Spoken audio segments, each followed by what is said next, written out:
Senator John Fetterman needs to step down. This isn't cruelty, it's honesty. Reports from New York Magazine, the AP, and the Philadelphia Inquirer describe a senator who's confused, erupting in outbursts and reportedly shouting things like, "Why does everybody hate me?"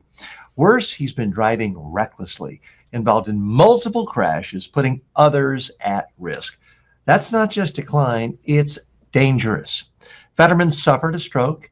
He's battled depression. He deserves compassion, but compassion doesn't mean denial. Let's be clear. The two major parties in America are not equally dysfunctional, but both have a pattern of hiding age or health-related decline until it explodes. You don't build trust by gaslighting voters. If a party wants credibility, it can't ask people to ignore what's obvious. Leadership means knowing when to fight and knowing when it's time to step aside. Okay, this is a tricky, tough situation for the Democrats. They are not in control of the United States Senate.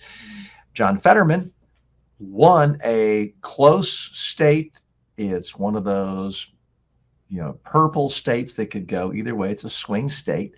He beat Dr. Oz in a Senate race a couple of years ago, still has 4 years left on the term.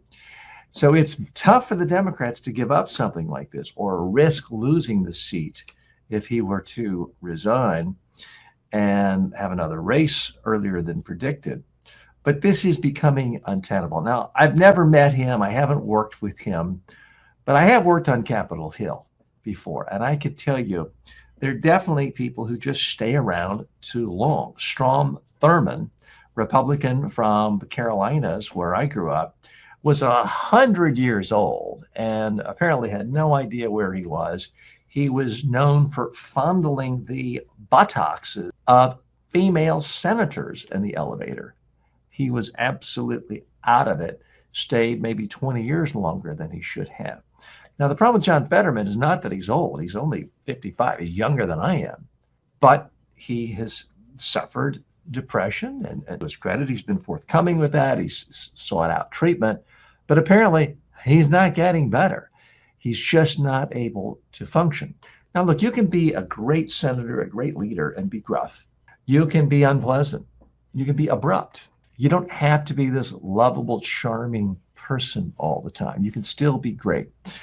But if you can't keep staff, if no one wants to work for you, if everybody hates you, if everyone thinks you're crazy, if everyone's worried about going into a room with you for fear that you're going to start screaming hysterically and be fired instantly, you can't really accomplish anything for any voters. And it, by all accounts, from numerous reputable journalistic sources, that's where we are with John Fetterman today. Now, you could certainly make the case that there are some other people in Washington now who are making bizarre pronouncements, doing things that in no way have even a potential to have a positive impact on the public, and are equally deranged, and the inner circle around that person not speaking up either. But we're going to leave that aside for another day. Right now, Senator John Fetterman is in the news. To many fair-minded observers, I should point out, the people who are speaking out against him are people of his own party. They are Democrats who work for him. They're his staff members.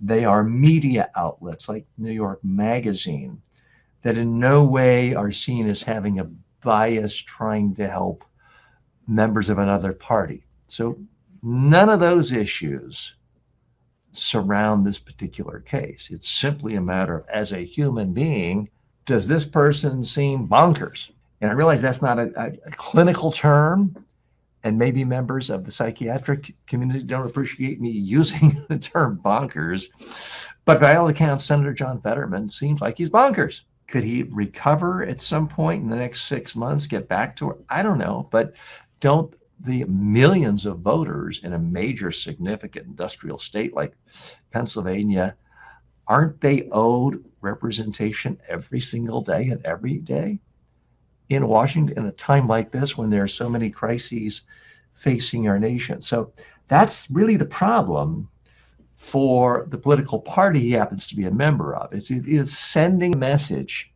to voters, not just in that state, but to voters across the country. Hey, we care more about one guy and about helping our party numbers than actually having competent people in office. So I don't think it's helping the particular political party he's representing.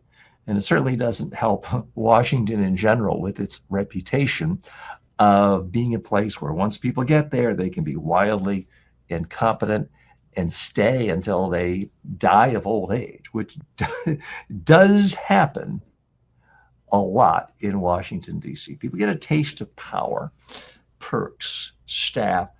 They don't want to give it up. And I have seen this firsthand where people start to feel entitled. And I remember some members of Congress, they bring their dogs to the office and expect their staff to walk them and clean up the poop and things that you just can't get away with in the private sector. Work as much or as little as they want and have staff run personal errands for them. And no one wants to give that up, especially a lot of people don't realize this. A lot of members of Congress are not by any stretch wealthy. When you look at someone who's like 70 years old and a member of Congress compared to many 70-year-olds, they are more affluent than the average American, but they are not, in many cases, multimillionaires or richer than that.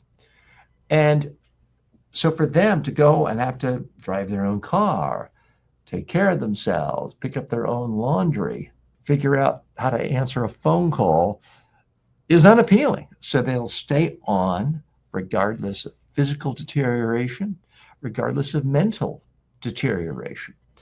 And it's not a good look. It's not a good look for them. It's not a good look for their party. And voters are increasingly resenting it.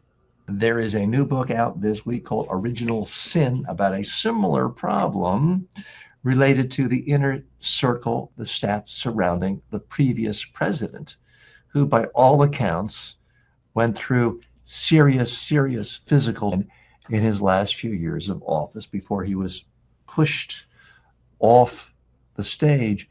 Here we have a situation not age related, but in many ways it brings the same unfortunate, ugly memories. John Fetterman, I hope you get better, but if you don't get better right away, you need to turn over the keys to the office to someone else who can give 100% to the constituents' needs and someone who can actually get along with human beings without having bizarre outbursts.